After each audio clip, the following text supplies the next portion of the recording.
నిరంతరంగా మూడేళ్ళకి ఒకసారి జరుగుతూ ఉంది. ఎందుకంటే ముందు వచ్చే మూడేళ్ళు 50 మహిళలకి ఈ ఒక జిల్లా సమ్మేళనము 2030 జిల్లా సమ్మేళనంలో చర్చలు చేసి నూతన కమిటీలు చేసుకుని ముందు వచ్చే జిల్లాలో పోరాటాలు చేస్తుంది. మార్చిలో అదే రకంగా రాజ్య సమ్మేళనము కోలార్ నగరంలో జరుగుతూ ఉన్నది. కర్ణాటక ప్రాంత రైతాంగము గత 6 దశాబ్దాలుగా అంటే నిరంతరంగా 60 ఏళ్ళు ఇంకా 25-20 ఏళ్ళ 19వ జిల్లా సమ్మేళనంలో ఈ యొక్క భాగంగా గుడిబండ తాలూకు పల్లెకిలో రైతాంగం సమ్మేళనం నుంచి ప్రచారం చేసేదానికి ఇప్పుడు వచ్చినాము.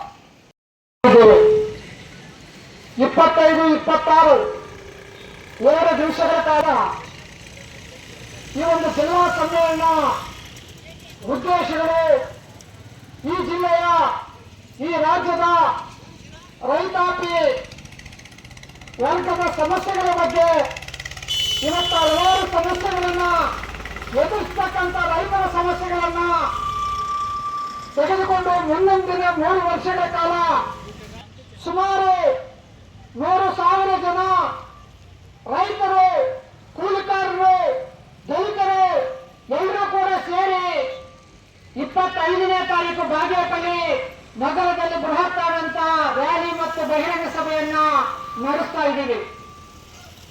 ಉದ್ದೇಶ ಇಷ್ಟೇ, ಇವತ್ತು ಅಧಿಕಾರ ನಡೆಸ್ತಕ್ಕಂಥ ಬಿಜೆಪಿ ಭೂಸ್ವಾಧೀನ ಕಂಪನಿ ಕೃಷಿಯನ್ನು ಇವತ್ತು ಜಾರಿ ಮಾಡಲಿಕ್ಕೆ ಹೊರಟಿರ್ತಕ್ಕಂಥ ಸಂದರ್ಭದಲ್ಲಿ ರೈತರು ಉಳುಮೆ ಮಾಡತಕ್ಕಂಥ ಭೂಮಿಯನ್ನ ಕಾರ್ಪೊರೇಟ್ ಕಂಪನಿಗಳಿಗೆ ಇವತ್ತು ಒತ್ತೆ ಇರ್ತಕ್ಕಂಥ ಪರಿಸ್ಥಿತಿ ಇವತ್ತು ಕೇಂದ್ರ ಸರ್ಕಾರ ಒಂದು ಕಡೆ ಮಾಡ್ತಿದ್ರೆ, ರಾಜ್ಯದಲ್ಲಿ ಅಧಿಕಾರ ಮಾಡತಕ್ಕಂಥ ಕಾಂಗ್ರೆಸ್ ಸರ್ಕಾರ ಇನ್ನೊಂದು ಕಡೆ ಬಲವಂತದ ಭೂಸ್ವಾಧೀನ ಇವತ್ತು ನಿರಂತರವಾಗಿ ಇವತ್ತು ನಮ್ಮ ಜಿಲ್ಲೆಯಲ್ಲಿ ರಾಜ್ಯದಲ್ಲೂ ಕೂಡ ಇವತ್ತು ನಡೆಯುತ್ತಾ ಇದೆ.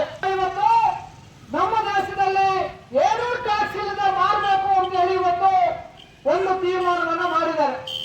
ನಾವೊಂದು ನರೇಂದ್ರ ಮೋದಿ ಅವರಿಗೆ ಇವತ್ತು ಒಂದು ಪ್ರಶ್ನೆ ಮಾಡೋಣ. ಈ ದೇಶಕ್ಕೆ ಅನ್ನ ಕೊಡ್ತಕ್ಕಂಥ ರೈತ ಸುಮಾರು ಜನ ನಮ್ಮ ಜಿಲ್ಲೆಯಲ್ಲಿ, ನಮ್ಮ ತಾಲೂಕಿನಲ್ಲಿ, ನಮ್ಮ ರಾಜ್ಯದಲ್ಲಿ 1-2 ಹಸುಗಳನ್ನು ಇಟ್ಕೊಂಡು ಹಾಲನ್ನು ಕರೆದು ಜೀವನ ಮಾಡಲು ಇವತ್ತು ಜಾಸ್ತಿ ಆಗ್ತಾ ಇದೆ.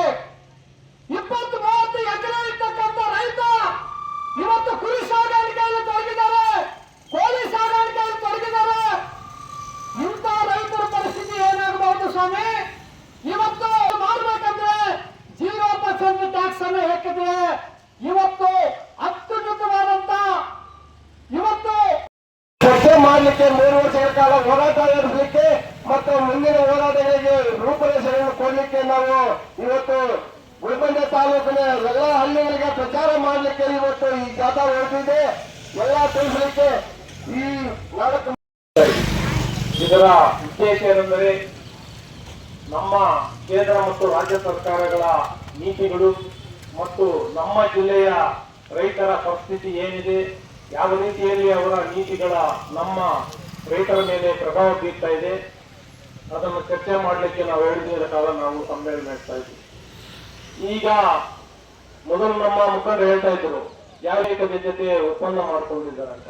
ಅದೇ ರೀತಿಯಲ್ಲಿ ಈಗ ಏನು MNREGA ಏನಿತ್ತು ಅದನ್ನ ಈಗ ಬದಲಾವಣೆ ಮಾಡಿ ಜಾರಿ ತಂದಿದ್ದಾರೆ. ಏಪ್ರಿಲ್ 1ನೇ ತಾರೀಕಿನಿಂದ ಒಂದು ಹೊಸ ಕಾನೂನು ಅದು ಜಾರಿ ಬಂದಿದೆ.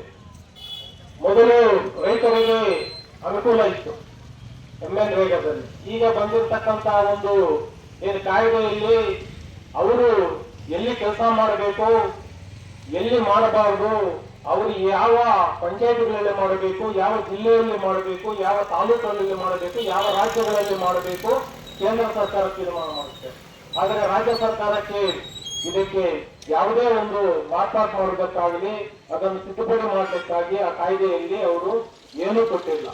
ಅದೇ ರೀತಿಯಲ್ಲಿ ಅವರು ಮೊದಲು ಏನು ಬಂದಿರತಕ್ಕಂಥ ಎಲ್ಲರಿಗೂ ಧನ್ಯವಾದಗಳು ಹೇಳ್ತಾ ಇದ್ದಾರೆ.